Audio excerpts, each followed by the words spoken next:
please. Come on aboard. Come on aboard. All right. Thank you. Thank you.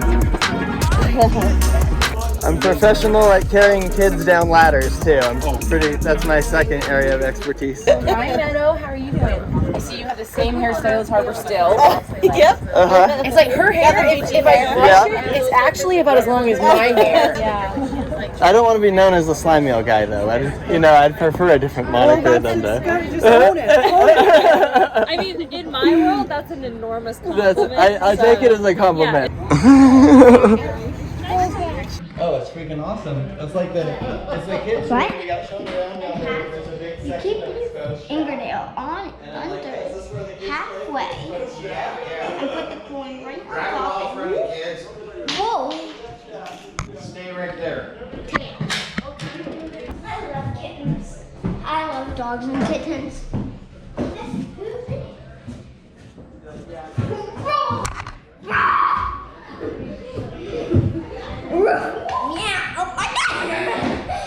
I think my puppy Brooklyn. Okay, you go at the same time. 3, 2, 1. I'll go on the center. 3, 2, 1. Dad, give me my dog. Give me my dog. You go up there. You stay.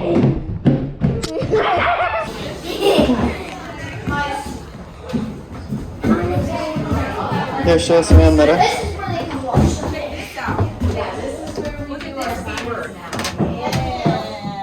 Okay guys, we're gonna pirate this boat and we're all moving in and we're getting out of here. Sea of Cortez. Underway. I'm in.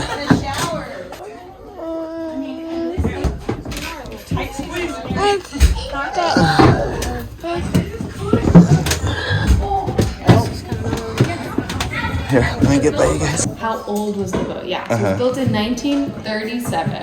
So Wow. it'll be 100 years old in 2037. So now it's 80 some years old. Nice. Yeah. So it's pretty old. And how long is it? That was the other question that we were asking. It's 77 feet long. Whoa. Yeah, so it's pretty big. Super fun to have like boat kids on Yeah. it too. Because we have all these kids coming. Heads. Tails. Oh my gosh. What is it? It? Oh, it's spinning. Heads. Whoa. Okay. That means that I get to ask a question. Yeah. Meadow, what's our next question? Yeah. You know what I think nobody asked about because people don't know this, but there's a tradition of like when you install a mast on a boat that's a moment to like give the boat some good luck and put some good luck charms under the mast. And so we found out about this tradition on the same day that the mast was going in, and we had to be like, Well, what do we put under the mast? Yeah. How do we give our boat good luck? And so we And what'd you put?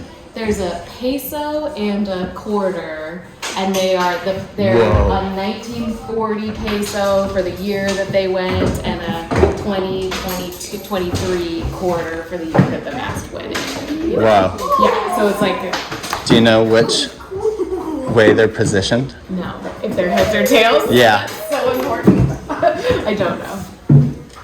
People keep saying, what has to be done in the fish hole block? The fish hole is done, and I say, except for This giant rotating which is very death shaft. I thought it was useful. Wait, you can just put stuff on it here.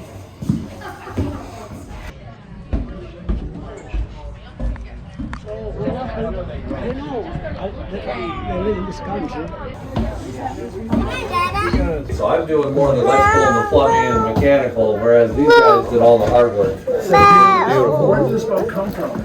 Was originally here. It was up in Alaska for a long time, and then it ended up sitting in Connor, which is up by Anacortes in Washington. And it sunk in the Swinomish Channel twice. And once for 6 months she was down. And so Wow. it came up all covered with mud and barnacles and everything, and then got towed over to Port Townsend. And then it was been about a 7-year restoration process. And it was still covered in mud and seaweed and barnacles and everything. That's if you don't keep an eye on a boat.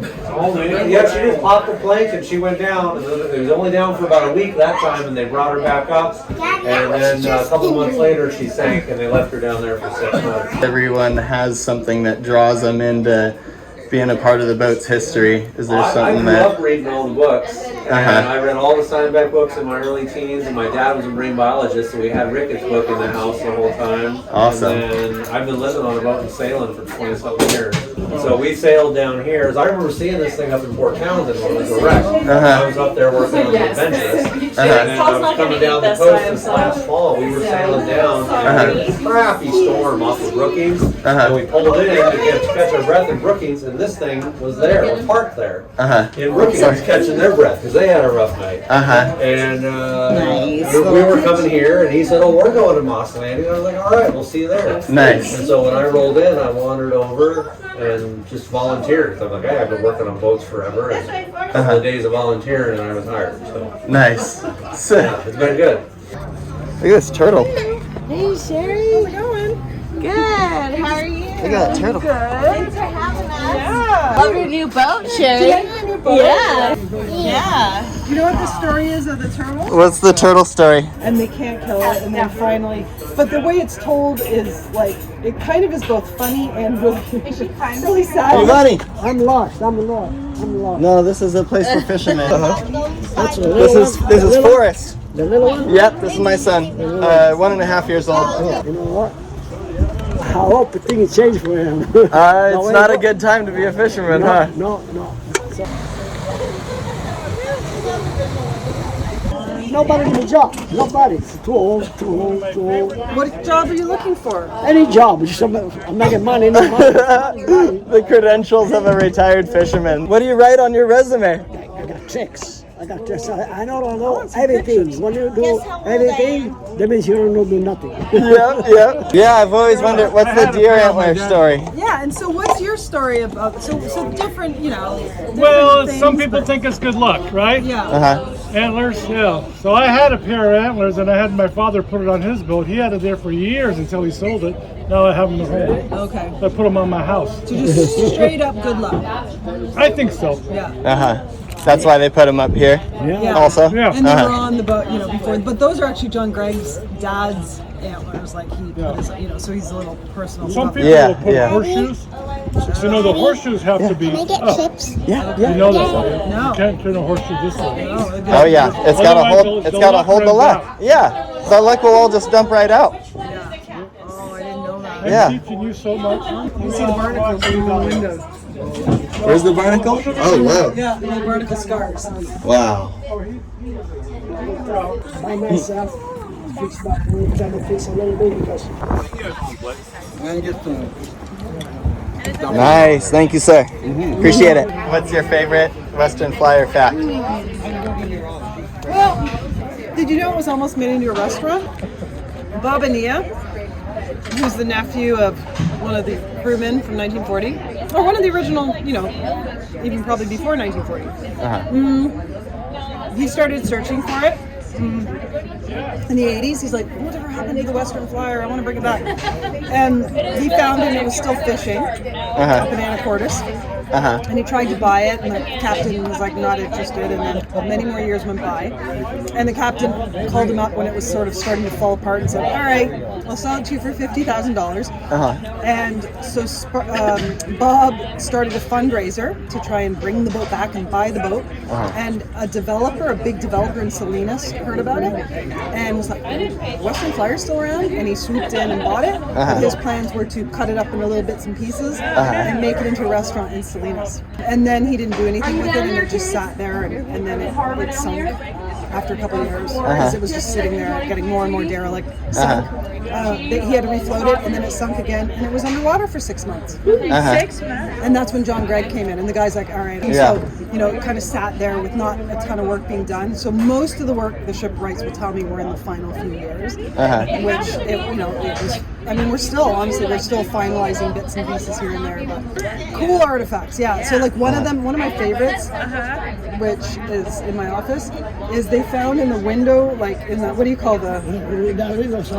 Yeah, like underneath, they found a shot glass, and they looked up the label, and it was like an original. It would have been in the boat when they first. So for sure they were all taking shots. So I love this stuff. Wow. And all the plates and stuff that were here originally, they were used all throughout, and so we have them. Wow. They're still dirty because we haven't even cleaned them yet. They were still covered in muck from being underwater. Wow. Yeah, like tons of artifacts. Yeah. This boat draws people to it. What do you mean by how does it draw people to it?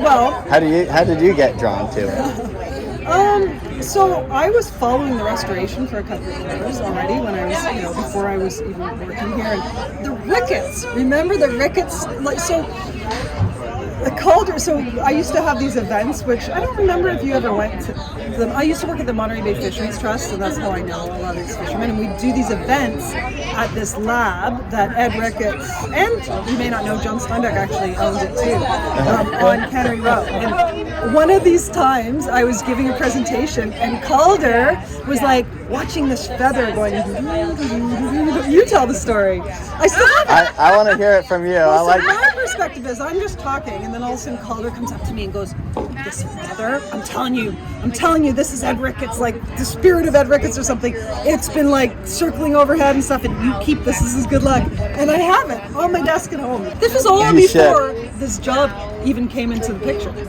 Manifestation, he manifested that. Yeah, so I mean, and then it's like 2-3 years later, or whatever, maybe 2 years later, this job, a few people forwarded it to me. Oh, Sherry, you might be interested in this. And I wasn't even looking for a new job at the time, but I was like, that really excites me. And I kind of have a crush on Ed Ricketts, even though he's, 100. Right? I just said he was intellectual. Years old. I was doing the same thing.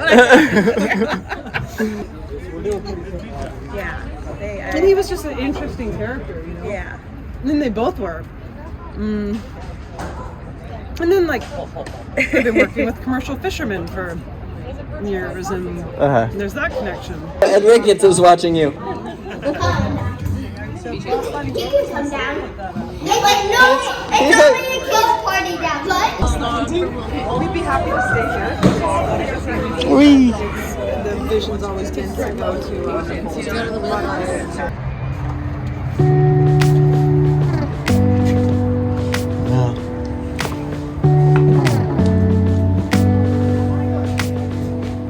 Look up there.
Speaks to me for whatever reason. I hear it. I hear what's being said. Like, look at them all. They're all like, they're all twins of the Western Flyer. Wow. That's Monterey Harbor. That's 100 boats that you're talking about right there, Giovanni. Yeah. Like, do you guys know of any other boats like this exact sailor? Have you seen them anywhere? Yeah. Some ended up in the beach. One time there was a big storm. Yeah. And another ended up in the beach. Yeah. Then I don't know, another boat to the started digging San Francisco for fix it, was damaged. Yeah. Then they make in San Francisco. Same. This is another story. And a lot of them obviously left in the 40s and no, they headed down south. Down south. Or down south.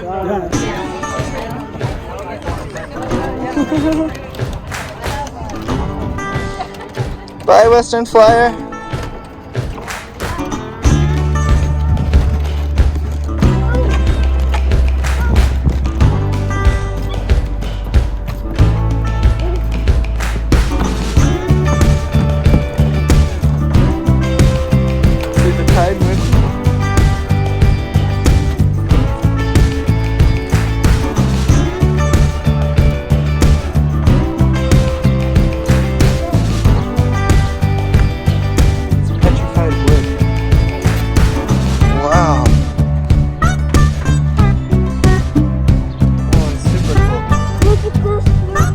Did you have fun checking out the Western Flyer today, Meadow?